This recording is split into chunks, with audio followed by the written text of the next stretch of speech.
Halo, selamat pagi teman-teman. Kembali lagi ke Risbua Channel. Kali ini kita di 45 ini kita mau ngebahas kisah polisi tembak polisi. Pagi ini kita ketempatan ada seorang tamu spesial, netizen spesial yang sangat mengikuti kisah polisi tembak polisi ini ya. Sudah beberapa kali saya coba membuat jadwal untuk wawancara, berbicara diskusi terkait kisah ini dengan Bapak Hamzah ini. Ketepatan baru pagi ini kita ada waktu bersama ya. Ini kita lagi dari Medan menuju Stabat. Di perjalanan kita ngobrolin terkait kisah polisi tembak polisi. Selamat pagi Pak Hamzah. Selamat pagi Pak Guntur.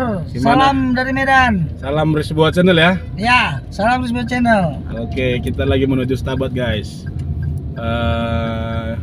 Gimana kira-kira Pak Hamzah terkait kisah polisi tembak polisi yang diikuti selama ini? Menurut Bapak, ini kan tersangkanya sudah ada Baradae, baru Brigadir RR, Irjen Pol Sambo. Menurut Bapak ada nggak tersangka selanjutnya lagi? Atau ini kemungkinan besar otak pelaku utamanya sudah ketemu? Kalau saya mengikuti dari awal berita bahwa tembak menembak, sebelum ketahuan bahwa jenazah itu banyak luka yang ada di tubuhnya, saya awalnya percaya bahwa itu tembak menembak. Tapi setelah kasusnya berkembang dan jenazahnya terlihat banyak luka, nah di situ saya mulai curiga. Saya juga tidak percaya dari awalnya bahwa itu hanya tembak menembak. Tapi karena saya hanya seorang awam netizen yang nggak bisa berspekulasi aja, cuma berspekulasi sendiri, Berduga-duga ya. berduga-duga, saya nggak percaya bahwa itu memang ada penyiksaan. Ada penyiksaan ya. Iya. Kira-kira apa motif penyiksaan ini? Kok sampai penyiksaan ya? Kalau saya duga-duga, kalau dengan berita yang beredar, bisa itu terjadi dengan bisnis Bapak FS. Oh, bisa Diketahui sama Brigadir J.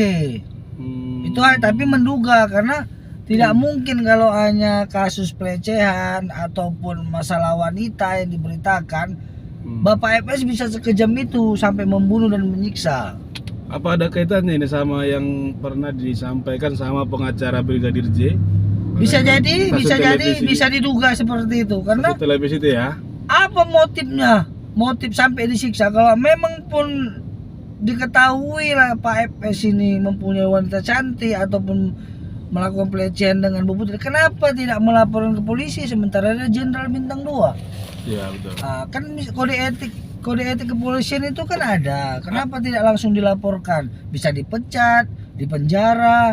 Atau Kenapa langsung dibunuh? Pindah tugas ya. Pindah tugas pun tidak langsung dipecat. Namanya dia jenderal. Jenderal ya, betul. Gitu. Tapi ini langsung dibunuh. Ada apa gitu. Dan sampai sekarang berita yang saya baca sudah ada 36 personel polisi yang terseret dengan kasus ini. Ini yang kena kode etik itu ya? Iya, awalnya 25. Iya. Terus Sekarang 31. berkembang 31 dan sekarang saya berita tadi malam saya lihat sudah 36. Oh, itu yang dua Jenderal Bintang 1 ya? Iya benar. Sekarang udah ada jenderal juga bintang bintang 1 ya. Iya, Bintang 1. Iya, ada 2 bintang 1 yang terlibat. Menurut Pak Hamzah nih, artinya motifnya ini kecil kemungkinan pelecehan seksual itu ya? Pelecehan seksual kemungkinan tidak ada. Tidak ada ya? Tidak ada. Berarti ini motifnya bisnis. Bisnis haram. Haram pula ya? Iya, haram lah, bisa dikatakan kasarnya haram. Ini dugaan ya, dugaan. Masih dugaan tapi. Netizen. Menurut Pak Hamzah bisnis, kira-kira bisnis apa lah itu yang haram itu? Kalau yang seperti ini dengan cara dia menyiksa dan membunuh seperti ini, biasanya yang kayak gini ya mafia narkoba, perjudian, tapi tingkatnya bukan lagi lokal, nasional, tapi udah bisa dikategorikan internasional.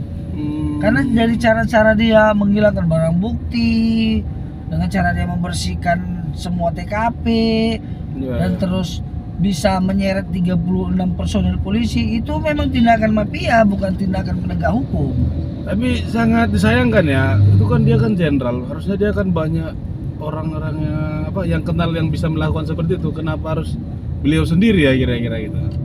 Ya karena beliau sudah ikut dalam jaringan mafia, dia yang bisa disuruh menyelesaikan. Mungkin dia hanya sebagai pengikut, sebagai maaf jakmanya kayak penjaga, pemberi akses itu ya, pemberi akses untuk mafia-mafia.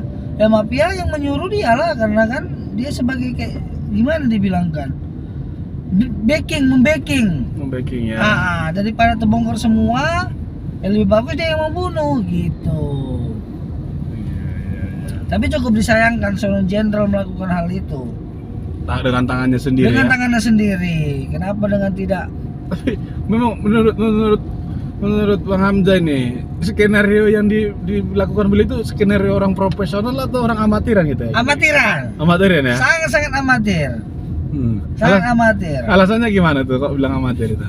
Ya alasannya dengan cara dia awalnya dia memberikan jawaban bahwa itu tembak menembak, baru bisa CCTV dihilangkan. Itu kan kita lihat kayak orang amatiran. Begitu banyak cara yang harus dilakukan, dengan tadi racuni, diberikan minum diracun, kan lebih cepat mati juga. Kalau memang itu nggak bisa tembak menembak. Iya benar juga ya, itu kelihatan kali skenario dia itu dan gampang dibaca sama netizen ya. Iya benar, makanya pengacara kenapa bisa langsung terungkap sama pengacara Brigadir J, karena pengacara memang pintar, memang tahu, makanya dia langsung bisa nembak. Dia pengacaranya aja sebelum Pak FS terjadi tersangka, pengacaranya sudah bisa menjadikan Pak FS itu harus jadi tersangka, dan semua ajudan-ajudan yang ada sama Pak FS itu dijadikan tersangka. Dalam tempo 2x24 jam harusnya sudah dapat ya. Benar, tidak pun semua, setidaknya setengahnya. Tidak mungkin semua ajudan Pak FS itu tidak ada yang mengetahui. Nah gitu. Bakalan ada tersangka baru, bahkan banyak. Jadi menurut Pak Hamzah nih nanti ini, kan ini sekarang juru kuncinya ini kan si Bu Putri. Cuman tadi pagi aku baru dapat info juga, ternyata kasus yang laporan dia pelecehan seksual itu udah ditutup. Ya memang wajib harus ditutup karena itu tidak ada. Tidak ada pelecehan, itu tidak ada. Nah, menurut Pak Hamzah ini, Bu Putri ini masih berkuat nggak dengan laporan itu, atau dia harapannya gimana nih dari Bu Putrinya itu? Ya harapannya ya Bu Putri harus muncul supaya tidak ada dugaan-dugaan liar, yang menjelaskan dengan sejujur-jujurnya apa yang terjadi. Ya kalau memang dia juga salah ya harus bertanggung jawab juga, ya wajib dipertanggungjawabkan. Ya kalau masalah anak itu ya udah resiko dia, kenapa dia melakukan hal itu. Itu masalah harga diri, martabat, malu se-Indonesia, ya itu udah resiko dia melakukan hal itu. Apalagi ini level jenderal ya. Iya, level jenderal bener. Seorang jenderal itu kan punya wibawa yang sangat-sangat tinggi. Iya, dia harus bertanggung jawab. Institusi Polri sangat dipertaruhkan ya. Oh, sangat lah. Sangat dipertaruhkan. Itu yang menjadi penyebab keputusan ini lama untuk diketuk palunya ya. Benar, macam otopsi itu aja. Otopsi kita dokter forensik kita diakui dunia. Masa hanya untuk mengotopsi ini aja, mengotopsi kedua bisa menunggu waktu 2-4 minggu. Betul.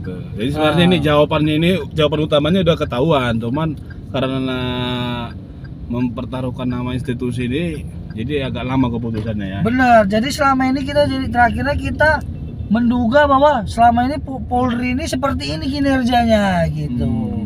Ini buruk, ibaratkan bangkai yang selama ini dipendam. Inilah baru tercium semuanya. Bahwa permainan polisi seperti itu. Agak pelan kita jalannya Pak Hamzah ya, biar tenang kita bicaranya ini, karena soalnya jalannya agak gredek-gredek ya. Siap Pak Gun. Oke. Jadi menurut Pak Hamzah ini, bagaimana lah nanti ini pandangan masyarakat terhadap keluarganya Brigadir J dan Ibu Putri ini, terutama anak-anaknya lah kalau gini kasusnya. Kalau untuk keluarga Brigadir J, orang tua Brigadir J sudah menyampaikan bahwa minta Polri harus membersihkan nama baik Brigadir J. Itu memang wajib dan harus dilakukan. Berarti sekarang ini pertaruhannya bagaimana menjaga nama baik keluarga dari Irjen Pol Sambo berarti ya? Iya benar. Karena ini akan kena mental ya. Benar. Yang kenapa? Karena kan dia Jenderal Bintang 2 dan pangkat dia pun cepat naiknya. Yang contohnya yang saya tahu, saya lihat di berita, Bapak Krisnamurti sebagai atasannya, sekarang udah jadi bawahannya. Pak Krisnamurti itu masih bintang 1, dia sudah bintang 2. Oh iya, itu Pak Krisnamurti dulu tuh ya, waktu Iya, Cyanida. iya bener. Itu Cyanida. kan atasannya. Sekarang udah menjadi bawahannya. Ya Pak Krisnamurti itu Cyanida itu. Nah, Itu mungkin prestasi dia yang gemilang Pak FPS ini, cuman kan kenapa mengungkap ini masih harus bertele-tele? Berarti kan dia berpengaruh besar terhadap institusi Polri juga. Ini jadi kita tingkat kepercayaan kita sama masyarakat ke Polri pun harus itu yang dijaga ya jadinya ya. Siap, iya benar Jadi sekali. Pak. menurut Pak Hamzah ini nanti ini akhir dari ini dugaan ya, akhir dari kisah polisi tembak polisi ini, ya ini nanti akan jatuh hanya untuk nama Irjen Pol Sambo atau akan menjatuhkan nama Propam juga nih? Tidak, kalau untuk itu yang nama institusi tetap harus dijaga.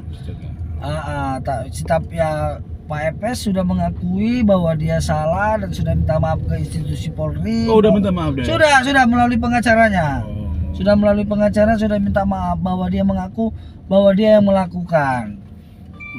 Dia otak dari semuanya pembunuhan, baik itu pembunuhan, menghilangkan alat bukti, pengambilan CCTV. Dia sudah mengakui, dan dia mengakui juga telah menyeret pihak-pihak terkait yang ada 31 personil Polri.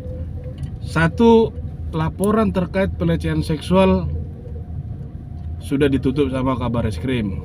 Ya betul. Kedua, aksi tembak menembak sudah ditutup. Berarti ketiga, yang menjadi pertanyaan masyarakat, apa motif Yang sebenarnya? utama yang sebenarnya Iya betul. dari yang dilakukan oleh Irjen Pol Sambo ini? Tadi yang disampaikan Pak Hamzah tadi kira-kira apa tadi Pak? Satu? Yang pertama, dugaan saya ya bisnis haram, narkoba dan perjudian. Perjudian ya. Ya, kalau hanya perselingkuhan itu kecil kemungkinannya. Bahwa Brigadir J mengetahui perselingkuhan itu kecil kemungkinan. Oke teman-teman, seperti yang disampaikan netizen tadi, jadi motifnya ini, dugaannya ini ada bisnis tertentu yang diketahui sama Brigadir J. Jadi ini kita akan saksikan di hari-hari kedepannya apa latar belakangnya. Harapan kita juga pihak Polri untuk betul-betul serius mengupas kasus ini ya, karena di masyarakat itu sudah tahu bahwasanya Polri itu banyak bermainnya ya, mulai dari Napoleon, Susno Duaji ya, itu sangat viral kasus-kasus di Polri ini, dan ini udah jadi rahasia umum di masyarakat bisnis-bisnis yang seperti ini. Harapannya dari tim Polri untuk mengupas tuntas motif dari pembunuhan ini ya.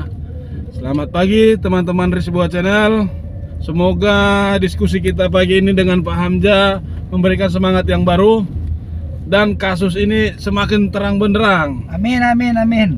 Amin, amin. Semoga institusi Polri bisa menjaga harkat martabat negara.